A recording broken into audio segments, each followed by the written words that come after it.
Hi, everyone, and welcome. We're so glad that you're here. I'm Annie, part of the membership team here at Volta, and I'll just take a moment to introduce who we are before we dive in. Volta is a student health platform that helps universities streamline immunization and compliance, reduce administrative burden, and improve support for their students.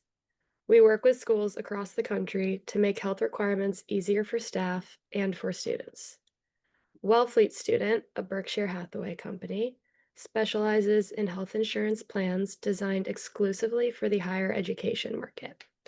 With over 25 years of experience, Wellfleet Student's mission is to empower students to lead healthier lives and become better consumers of healthcare. And that's it for the plugs. This series, The Current, is really about elevating the voices of campus health leaders, and we're thrilled to welcome Dr. Carlo Ciotoli, formerly with NYU and now at Wellfleet. With that, I'll turn it over to Chakata to get us started. So thank you, Annie. Hi, everybody. My name is Dr. Chikata Peno. I'm the CEO here at Volta Health. Before founding Volta, I earned my medical doctorate from Brown and then got an MBA from Yale. Also served as a Fulbright Fellow, a captain in the U.S. Army, and currently serve as a university trustee at one of our partner institutions.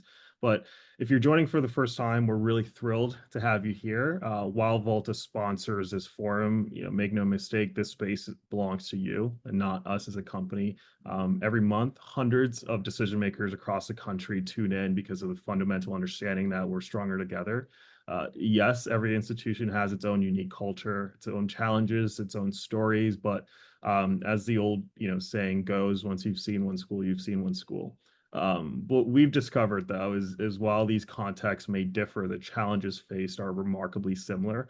The questions that are keeping you up at night, somebody's wrestling with them as well. Right? That's why we created The Current, a space where the brilliant minds shaping this space can connect, share, challenge, and inspire each other. It's not affiliated with ACHA, but we share that same spirit, a commitment to elevating the profession. And given that Volta is named after a river in Africa, it felt fitting to call this series The Current. And now Dr. Carlo Ciotoli is a nationally recognized leader in the field of college health and student well-being. Currently serves as Senior Vice President of Population Health and Chief Medical Officer at the Student Health Division of Wellfleet Insurance. And in this strategic role, Dr. Ciotoli is responsible for shaping the organization's direction in student-centered population health, clinical benefit design, innovation, and continuous improvement of student health outcomes. Prior to joining Wellfleet, Carlo served as vice president for campus health at NYU, where he led a comprehensive redesign efforts of the student health system, advanced population health and wellness frameworks, and spearheaded multiple national improvement initiatives involving more than 100 colleges and universities. His scholarship, including work on vaccination coverage, screening in student health settings, and large-scale collaboratives, reflects his commitment to using data, systems thinking, and quality improvement science to reimagine campus health. Board certified in internal medicine and pulmonology, Carlo earned both his Doctor of Medicine and Master of Public Administration degrees from NYU. And in this session, we'll benefit from Carlo's unique perspective. He served as a physician executive who operated on the front lines of campus health delivery, especially during a crazy time of COVID. And now he leads, at the strategic level of a student health insurance and benefit design. He'll help us explore how institutions and insurers can partner more effectively, how population health frameworks can drive better student outcomes, and where opportunities for innovation lie in the years ahead.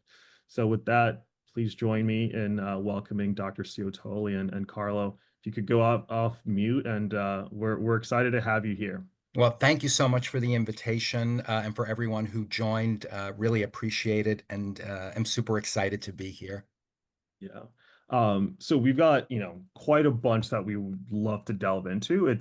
I think having you on right now is great because we're heading into insurance season as like our team here at Volta likes to say, and obviously, Wellfleet, that means you're about to get a lot busier as well. But we'll start off with, kind of when you were, you know, earlier in your career, you've held a lot of leadership roles, right, within a university and now at a major insurance carrier.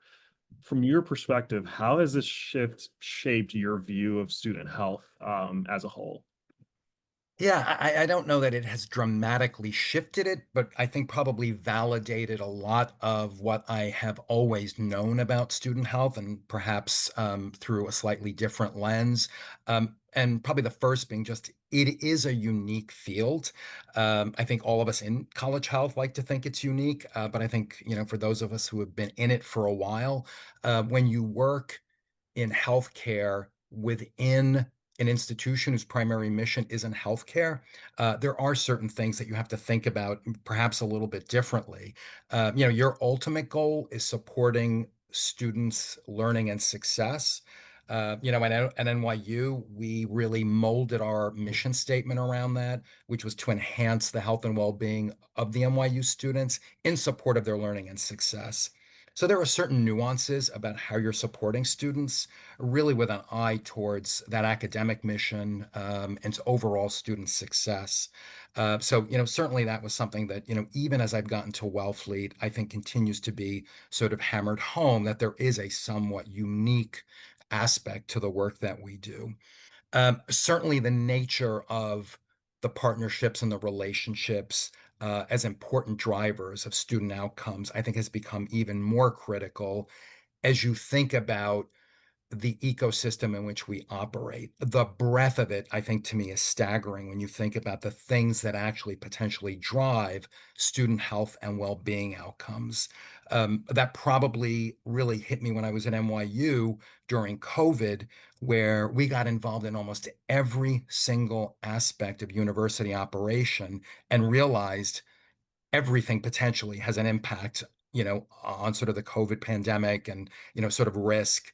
So it was sort of illuminating to me to have, having been at NYU for 20 years before the pandemic happened, to immerse myself in a little bit more of the day to day and realize, wow, I didn't know this. Oh, that's true. That's going to impact, I think just the breadth, I think, of that sort of overall system that I think drives student outcomes. But with that said, I think the breadth of that ecosystem provides both opportunities overall, certainly for us as a carrier, but also certain challenges that I think we need to overcome as well. Yeah, no, that's interesting. Especially given you just mentioned your role, now kind of helping, on the carrier side, go back in time 10 years when you're at NYU. What do you think you now misunderstood about how carriers operated? Which is going to be really, I think, enlightening. Again, going into plan renewal season, people are going to be looking at different plans, different carriers. What did you misunderstand that you think you have better clarity about now? Yeah, I mean, I think, and I felt I actually, for sort of a physician executive, had a pretty good understanding. As you mentioned, I got my master's in policy and management in healthcare, immersed myself in a lot of the day-to-day insurance discussions when I was in NYU. But I think I completely underestimated the degree of regulation. It is just, I think, staggering, the degree to which insurance is regulated, including student health insurance. And it's not just at the federal level, it is a state by state regulation. So you may have a single regulation at the federal level that each state interprets differently. So there is sort of this staggering array of regulations that in part limits what we can and can't do, including how much money we can make, what the profit margins are, that I think people are aware of. So I think sometimes, you'll see, in the lay press, these insurers who are just making, hand over fist profits. And at least for Wellfleet, that does not have that suite of kind of vertically integrated, PBM that's associated with us, practices and health systems that might be associated with the insurer and these other lines of business that all integrate in. As you mentioned, we are a student health insurance plan, which I think we do quite well. But again, I think we operate on narrow margins, with a lot of, unpredictability. That's the nature of insurance, where you're trying to predict out for, next renewal season, and just the nature of the underwriting and how all that works. And because students are generally healthier, I think bigger claims can also sort of, knock the experience a little more dramatically than if you've got a big employer group where you've got a lot more chronic disease that sort of results in a certain level of claims, where one big claim, is not necessarily going to have the same impact. So I think the nature of the regulations was a bit of a surprise to me. Um, and I think that people might sort of not have full understanding of. And certainly, I think sort of the profit margins and sort of the nature of, how insurance is priced, I think are other things that people might not have a full grasp of as they go through and sort of manage their own plans. And out of curiosity, I think I hear a lot about helping students understand health insurance and healthcare and things of that nature. And I know you do a lot of work, you write a lot of pieces, for Campus 360, but in terms of helping the institutions, understand, kind of where your perspective comes from, what do you, how have you all at Wellfleet been able to do that, you think? Yeah, I mean, I think we're trying to do that in a number of ways. I think that and now I'll speak for Wellfleet because, that's the carrier that I know, both from my NYU experience and where I am now.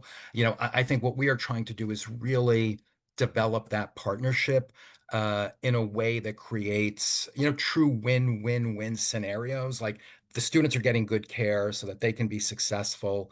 The institution has healthy students so they're achieving the academic mission. They're doing it in a cost-effective way for both the student and the institution. And obviously for us at Wellfleet, I think if we've got students that are healthy, that's a good thing. If we're able to deliver care in a cost-efficient way, support the overarching health of the population, that's good. And again, I think what we're trying to do a little more uniquely is really support population health, meaning not just the health of our insured population, but really helping support and partner with the campus on helping them support, the overall health of their entire student population which, as you know, is going to, you can't segregate out. Like during the pandemic, you can't say, well, we're going to do things for the, Wellfleet students and the other students, are not. I mean, you're going to have different, sort of risks there if you do that. So a healthier population overall is good for everyone. So I think what we're trying to do is really create some initiatives and strategies around supporting, broader population health, again, whether or not a student on campus is insured by Wellfleet. And we've just begun to sort of really think through and begin to roll some of that out. And that includes, as you mentioned, health literacy, just understanding how insurance works. Students are often navigating the health system on their own for the first time, including their health insurance.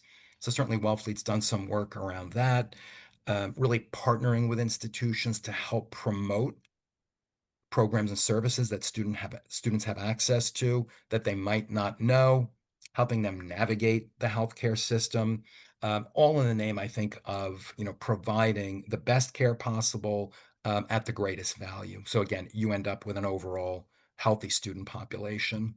Yeah, no, and I think every institution looks at insurance separately, and I do want to eventually move towards kind of the other work you've done in terms of when you're at Yeah. NYU, there's other places, but before shifting there, you're talking about collaboration, right, between campuses and you as a carrier.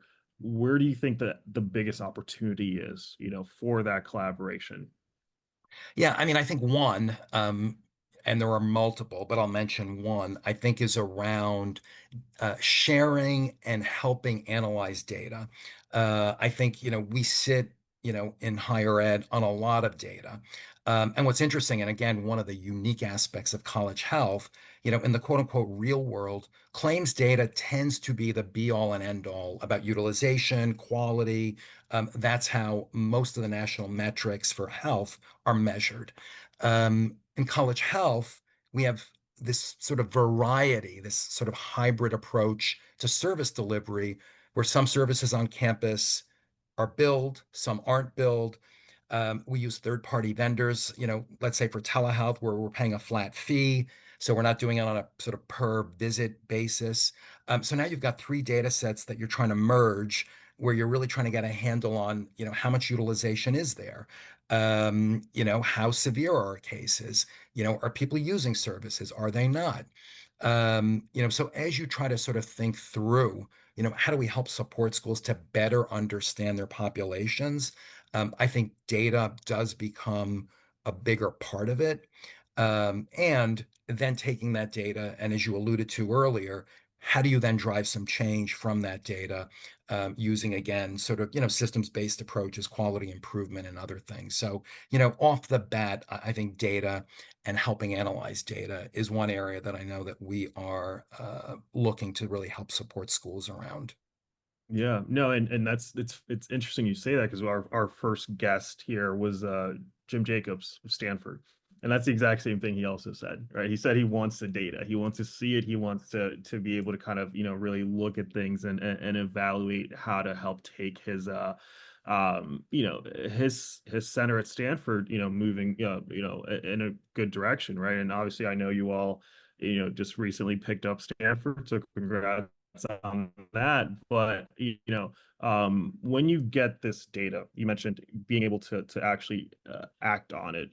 Can you give a couple of examples of what that would be, right? Because I think even for me, I'm a novice in this insurance world, so I'm learning about insurance every day, right? And I think a lot of folks that are on, are coming from it, knowing that they need insurance for their campus, they need it for this, but they don't know what to be able to do with that. So would you mind giving some examples? I mean, one example that jumps out, because I think it's something that schools struggle with, is we sort of talk through, claims data with them. And, we look at our sort of aggregate claims data at Wellfleet, and certainly something that, we were sensitive to at NYU was something like emergency room utilization, right? That is going to show up in claims data. Are students going for the quote unquote appropriate reasons that are true emergencies? Were there other options available? Was it a convenience thing? Was it simply an ignorance thing? I didn't know where else to turn. And I think there are so many things that we can do now to help drive a better experience. Now, if you need an emergency room, you need an emergency room. But again, I think we've spoken to enough schools where that actually is something that is sort of modifiable in terms of getting people to other types of care that I think it's not necessarily having to go in an emergency room and wait for hours and hours for potentially a lower acuity issue at higher cost. So, better experience, probably better care, at lower cost, all I think benefits to everyone. So that's just sort of one, I think, quick example of where claims data can be helpful just in terms of thinking through changes that could be made. Yeah. And kind of shifting the conversation a bit to just system level things, right?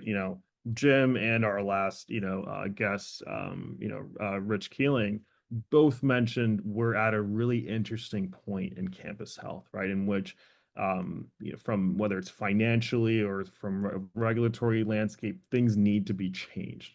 You know, when you were at NYU, there was a lot of change that you did, right? You helped them really kind of completely rethink the campus health system.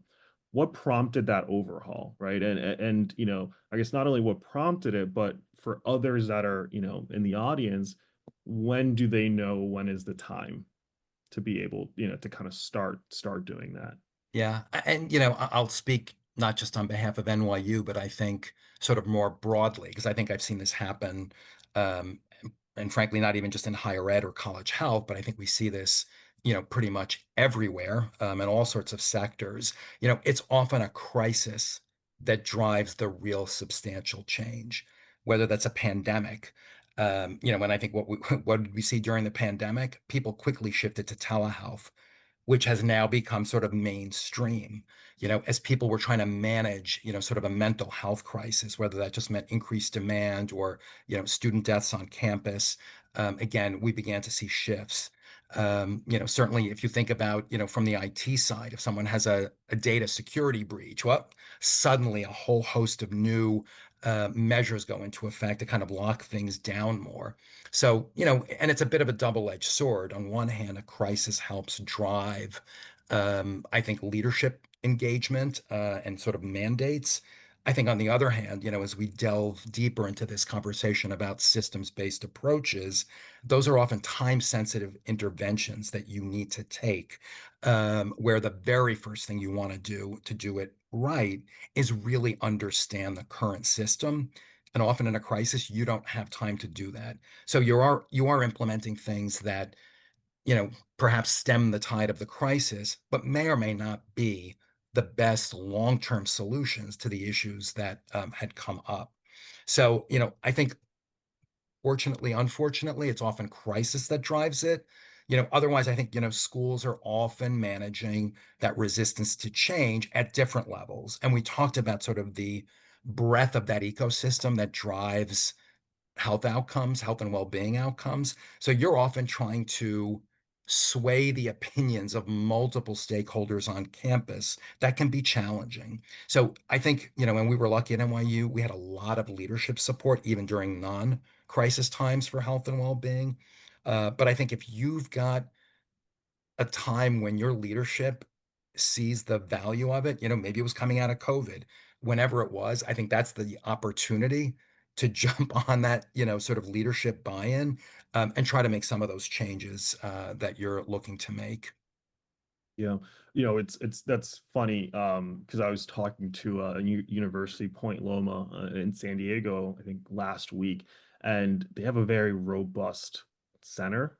And I was asking the director, I'm like, how? I mean, every other school I talk to is like downsizing. How do you have this many people? And she, to your point, she said they just did a great job during COVID, right? They earned that trust of leadership, and so when COVID was kind of subsiding, they didn't just, they had some asks, right? And they're still really riding that wave. But when you've kind of, seen these system level changes happen, what are some of the most impactful changes that you think you've helped make, and the lessons that other schools can learn from that journey, much like what you're just, saying of kind of, carpe diem, right? Seize the opportunity. But what are other lessons that other schools might be able to learn?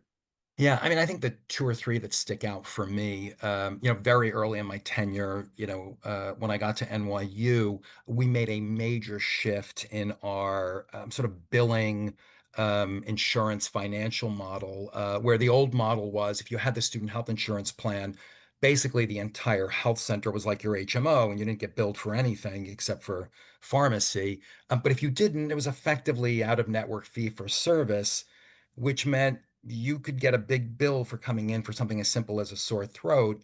And given that we were really trying to expand access, and make it much more equitable, we shifted that model in a way where almost all of the core services, that we defined as, core primary care, gynecologic services, counseling services, even some core labs, were basically covered through tuition and fees.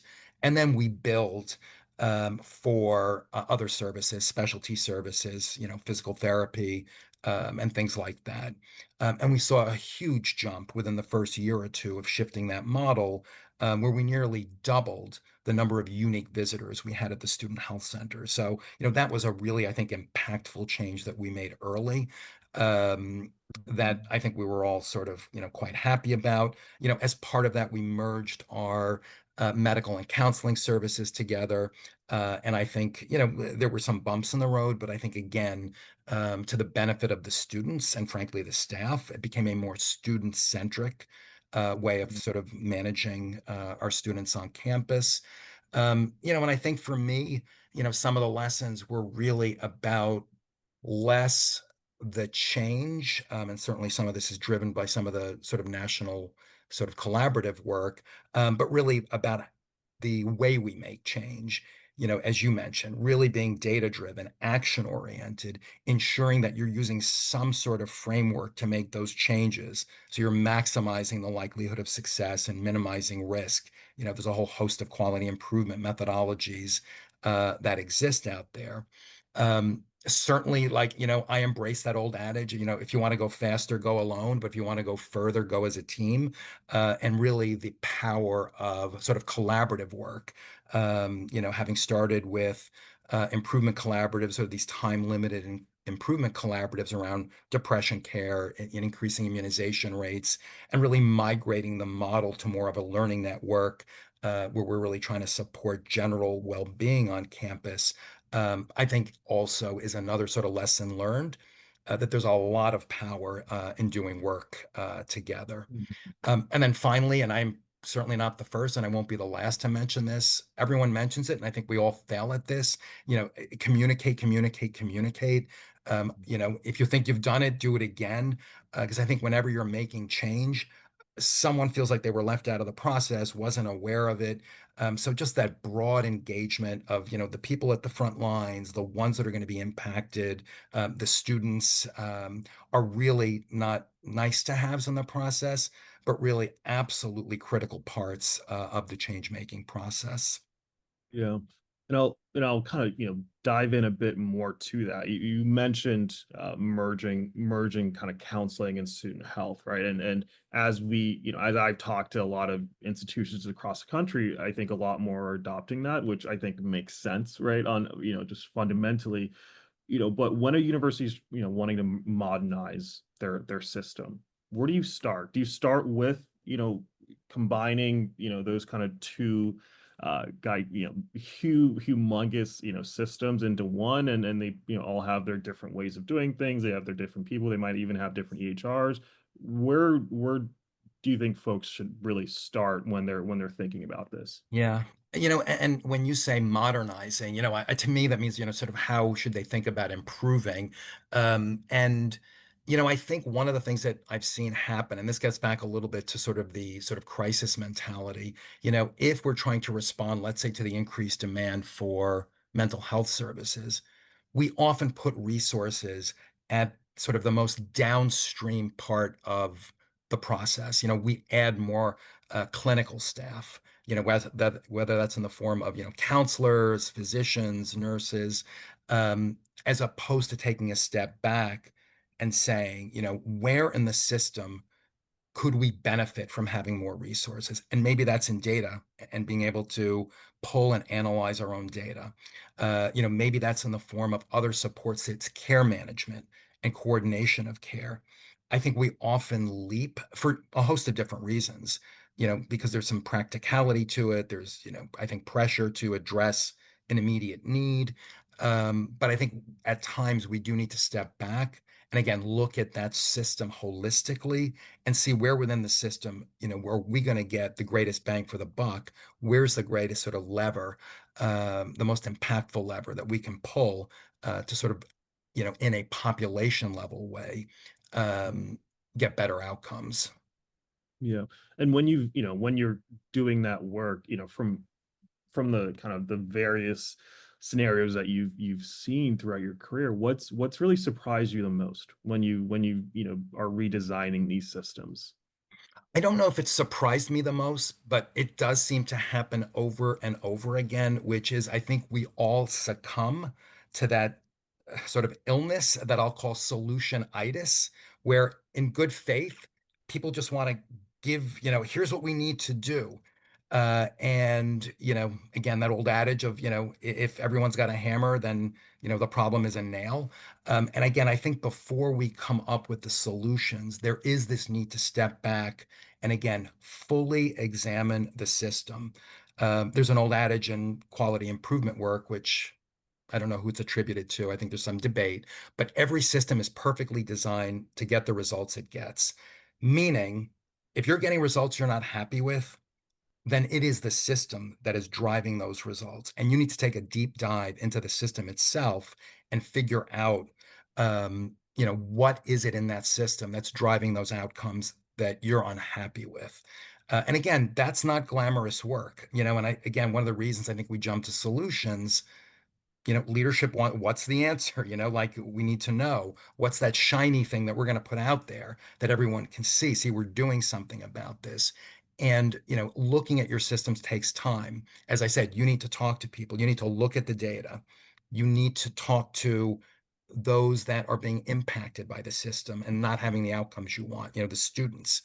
You need to talk to those who are supporting them, and part of that system, so you can have great people in a bad system getting bad outcomes or at least suboptimal outcomes. So I think, to me, this leap to solutioning, I think, really consistently has always sort of been the big surprise. And even when you try to set up facilitation in a way that you're really trying to understand the system, people leap to like, here's what we need to do. Like, wait, let's just sort of understand why we're getting to where we're getting. So to me, I think that's one of the sort of historically most surprising things that I've sort of encountered, both at NYU and outside of NYU as, you try to help lead change. Yeah, interesting. Speaking of this change, there's obviously there's students involved, right? And everything, right? So what changes in I think their needs or their behaviors are causing institutions to adapt to how they deliver care, right? So not just maybe not even just institutions, but relying on your experience at Wellfleet, like how have you all adjusted as well?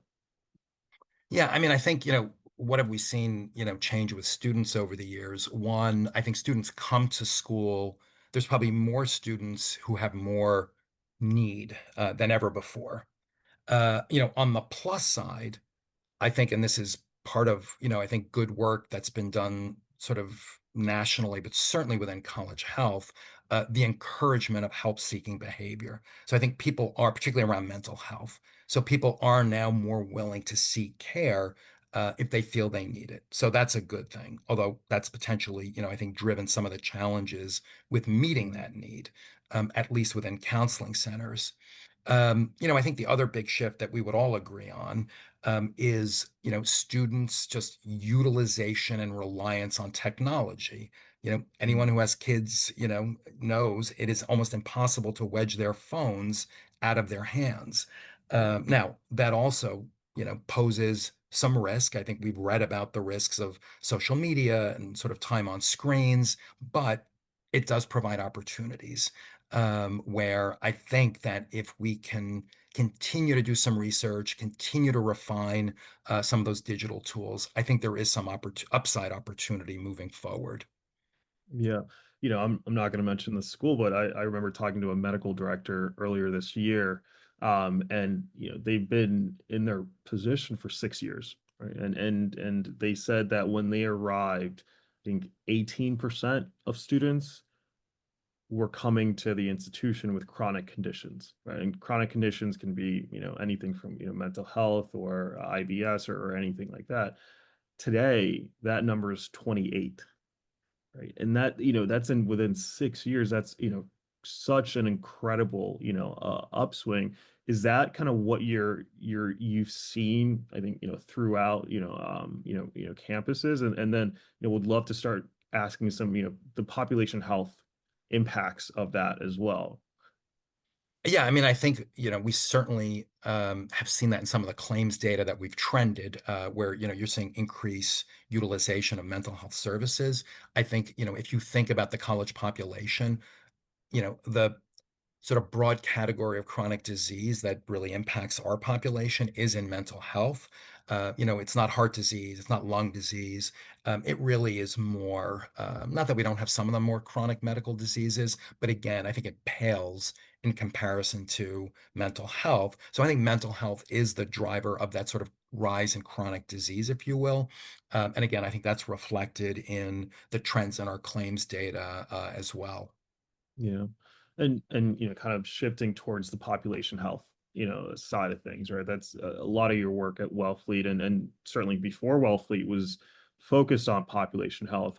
I think when I think of population health, I'm thinking on a very macro level and I don't know if the college health landscape is the first place I would think about population health from. So what is your definition vision of population health and in this setting, and then what does that look like in practice? Yeah, I mean, it's to me somewhat simple. I mean, it's the who and the what. What group of students are we talking about? And what specific thing are we trying to improve? So, is it our students who have depression, and are we trying to improve that? Are we trying to holistically improve, broad well-being for the entire campus? But I think whenever we are trying to sort of take a quote unquote population health approach, It's what are we trying to do and for which group? And then, looking at the differences, because we know even within a group, you're going to see differences in outcomes. So, looking at some of those differences so that you can then go in and begin to use those systems-based approaches in ways that are going to actually help drive outcomes. And I think one of the challenges is, as we know, it often takes a while to drive changes in ultimate health outcomes. So again, as you're doing this work, and I think if population is the who and the what, then I think systems-based sort of change is the how. And, I think we have to be thoughtful about as we make those changes in the systems that we're tracking those process measures. So, going back to depression, like, the ultimate outcomes of sort of having fewer students on campus who sort of, meet certain criteria for depression may take time to drive down, but we can measure whether or not we're actually performing screening on campus, for our visits in a certain population. We can measure whether or not we're actually administering an instrument like a PHQ-9 to see, where students are they improving on treatment?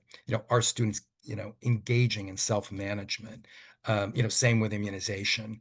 Um, you know, Always a lot easier to do where you've got an evidence base. I think when we're doing broader well-being work, there's a whole innovation component where it's less about implementing and tracking a specific intervention and then trying to actually think through kind of what's the innovation engine where we're actually going to come up with new ideas to sort of test and see how they work. So, again, deep dive into the data. Um, Making sure, again, you're talking to those who are impacted, as well as those who are supporting, so you can find those levers of change that once you've identified both the what and the who, you can begin to design some of those interventions. And again, sort of track them as well, hopefully sort of engaging, that whole group and tracking a whole group of interest. Certainly in the clinical realm, there are things known as disease registries where, a system will track every individual with a particular disease, let's say like diabetes, sort of a little more challenging to do, sort of at the college level, but, still possible to some extent. Um, I get in terms of tracking that, I assume that you can look back and look at the successes or things that need to be improved upon. Could you share some of the, share a success story where you think population health has, measurably improved outcomes, and you're the best person to probably ask about, because you've got, hundreds of kind of academic works about this, but what's a particular success story that really comes to mind? Yeah, I mean, I think there's a couple, certainly within the national work we've done, NYU has generally been a participant school and, those collaboratives. And, I think about the work that we did in a recent collaborative with our transgender students who, had outcomes that were markedly worse than their cis counterparts. So, the data clearly helped identify, the who, a lot more psychological distress. And, rather than make assumptions, for example, often one of the big assumptions is, well, they just need to get engaged with care. Well, we looked at the data. They actually engage in care at a higher rate than their cis counterparts, for equivalent clinical conditions. So it was really taking that then deeper dive into, well, what is driving it? It was being misgendered. It was being dead named. We worked with our LGBTQ center, who was a, sort of great partner in this work to sort of redesign. And, a lot of the work was through the LGBTQ center and Chris Woods, who led that center and worked with sort of the university, so that that became less of an issue. Knowing that students had issues with insurance, we worked with our partner, Wellfleet, to, help create some guides that, helped students understand better their care. And again, I think we did see some improvements in those specific markers. I mean, I left by the time I think we could sort of see the ripple effects into the broader. But I think that was a great example of where you want to use the data, kind of that three-part process of using the data, talking to those impacted, like our transgender students, and then talking to those who support the work, like our LGBTQ center, that I think help drive better outcomes for that group. Yeah. Out of curiosity, in terms of the action aspect, right? Getting the data, it can be cumbersome, but you'll eventually get it. How do you build the buy-in across these different stakeholders? Because as a vendor, I can assure you that I have to talk to a lot of different people before anything even gets considered. So getting those people to act is a completely different story. So how are you building, how are you getting the buy-in? Yeah, I mean, I think one, the data helps drive some of the buy-in, right? I mean, the data's, very objective evidence, but I think you have to sort of partner that with, student narratives and student stories where they themselves, if they're willing, I think can tell stories about how some of these issues have impacted them directly and their ability to be successful at school. And I think that is a more powerful approach than me sort of in a PowerPoint saying, here's the data. But again, kind of really bringing the two together, I think is a powerful way to generate change and get that leadership buy-in that you need. Yeah. Before, we're coming close to the top of the hour, so I'll ask some bigger, broader questions. But before then, one of I think the topic that I just keep hearing everywhere is billing, right? In terms, billing, and you have this interesting, kind of aspect of it because you've been on both sides. And you mentioned the NYU story earlier, in which it was an HMO of sorts. How did you all approach that in terms of making it more equitable? You mentioned it was embedded into the tuition. Does is there help from the carrier at times as well? And how would an institution be able to get that going and speak with their carrier, speak with their their insurance partner to just talk about if it's a viable solution for them? Yeah, I mean, I think you sort of said it, right? You initiate that conversation, like, here's where we are, here's where we want to get to. And, and maybe you don't come in with the solution. I don't think you have to come in with the solution. You say, we want to make sure that we're expanding access. Or, sometimes it's the opposite problem that, because services are quote unquote free or you're not billing for most services, you actually have a lot of utilization. You may have sort of financial constraints on how much you can add. So you're thinking about now initiating billing.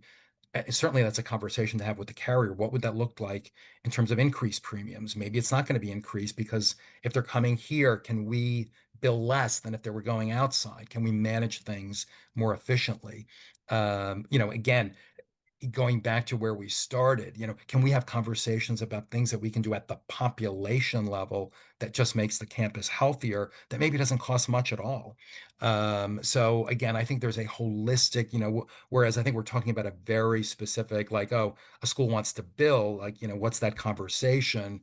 Well, why do you want to build? Let's roll back a bit and sort of understand the rationale behind it so we can help, at least for our part, offer a more holistic approach to helping you achieve whatever it is as an institution in terms of getting to your goals. Yeah. And a question came in from Mark Pico that I hope I pronouncing the last name there correctly, but their question was, what are the top three data sets for utilization? Right. So he gives the example, or they give the example of ACHA, states only certain demographic shows up for annual physical, resulting in a national rate of 16% of the student body. But yeah, so I guess the initial question is, what are those data sets you are looking at in terms of utilization? Yeah, I mean, again, we sort of going back to the point we raised earlier, it is a challenging figure to get because you're trying to marry three data sets where you might not have access to sort of a unique identifier to say this student has had, X number of visits at the student health center, X number of visits outside, has engaged with this third party vendor. So, from a pure utilization standpoint, like you'd have to sort of somehow marry those three. I think data like the NCHA, may provide you with a self-reported number, Mm. which self-reporting always has some degree of bias in it, sort of recall bias. But it is one of the challenges and sort of unique aspects of college health, and that we can't really rely on claims data exclusively to help us navigate utilization. So it is a big challenge that I think we continue to sort of try to navigate. But I think one that schools rightly should be thinking about, because again, if they're exclusively going outside, your claims data is really your only view into that. And again, while you might not be able to share individual student level data, you at least have some sense of the services that are being accessed in the community. Yeah. And this is more of a personal question from my end. But in terms of and another question just came in. Everything always comes in at the end. It's like we're about to wrap up and then everybody just kind of bombards. We love the questions though. But we at Volta, we're about innovation, right? I think the college health space has been unfortunately pretty stagnant in terms of that. And what I find interesting about your role at Wellfleet is that you kind of get to do a lot of different things. Right? You talk about the population health, talk chief medical officer, but then there's this innovation aspect to it as well, right? Which I haven't seen necessarily with some of the other players in the space. So I think it's fascinating. Where do you think innovation is most needed or most overhyped in college health at the moment? So the answer is going to be most needed and probably overhyped at the same time, which is probably technology, because I think, especially for some of the bigger schools where you're really trying to scale interventions to a large population, it offers that real intriguing possibility of being able to get to all the students with something. Again, I think if you look at the data around most of the digital solutions, um, either there's not enough data in the college population yet, or they've not yet shown enough efficacy to kind of just be, standard of care and great, like now we can use this. So again, I think overhyped because they've got so much potential and they're scalable. But still, I think the area where I hope with continued evolution, we get there. So certainly that's one big area I would say. The other where I think innovation is needed is simply how we go about making change, particularly population level change. I think college campuses still tend to rely on, big, large committees, campus-wide committees that, a lot of talking, less action. Not that there's not a role for them, but I think, they've generally been slow to act. And,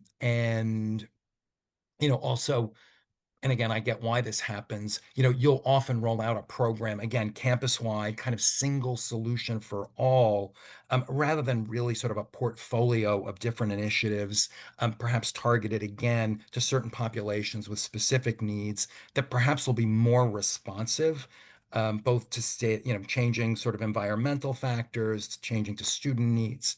So again, sort of the how we make change. On campus, I think there needs to be a little bit of an evolution and some innovation around that as well. Yeah. And before we, kind of wrap it up with kind of the standard questions, we tend to finish with here. Melissa Griffin came in with a question and similar to something asked before, which you touched on, but what they asked is how do you get buy-in for more upstream approaches and population-based approaches in these very difficult financial times that I think everybody find themselves in. Yeah, and I think there's a couple of ways of doing that. One, I think if you are utilizing the things that have the strongest evidence base, I mean, you can point to the evidence base. Let's say these interventions, have been shown to result in these outcomes. So that would be one. Two, I think, if you're not, and a lot of institutions simply don't have the money to say, okay, here's, X amount to, fully fund this program, you can try piloting something, which is often what we've had to do, whether that's been sort of, care management type of things. I know at NYU, again, with our transgender students, we actually had to use some other staff to sort of play the role of, a certain type of care manager role, really to establish proof of concept, Mhm. as a way perhaps of getting sort of funding down the road. That means sort of, reallocating some existing resources, but again, doing that on a pilot basis. And again, one of the things about sort of quality improvement work is, sort of small, rapid change. So again, trying things, some things don't lend themselves as well to those type of approaches. But again, trying to pilot things on a smaller scale where you may have some resources and then be able to go back and say, hey, there's an evidence base for this. We tried it. And in this pilot, we saw evidence that, we got better outcomes. I think are at least two ways of, helping get at least some of that buy-in to ultimately get resources for more upstream interventions. Yeah. No, it's a great answer. And as we wrap it up, I think nobody gets into healthcare and especially college health about the money, right? It's not it's never about the money because you're not getting paid anything. But we're still enamored with this space.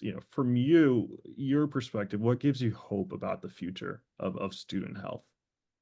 I mean, one of the reasons, even in my role at Wellfleet, I stayed with a company that's focused on college health is that I think, my full 25, nearly 30 years now of experience in college health, the people are so committed. I think the support of collaborative efforts. During the pandemic, I could pick up the phone or email almost any of my counterparts. What are you doing about this? I don't know. What are you doing about this? It was a little bit of the blind leading the blind, I think, during COVID. And the just wonderful people who work in college health, the sort of willingness to collaborate, I think has made sort of my work much more enjoyable, fulfilling.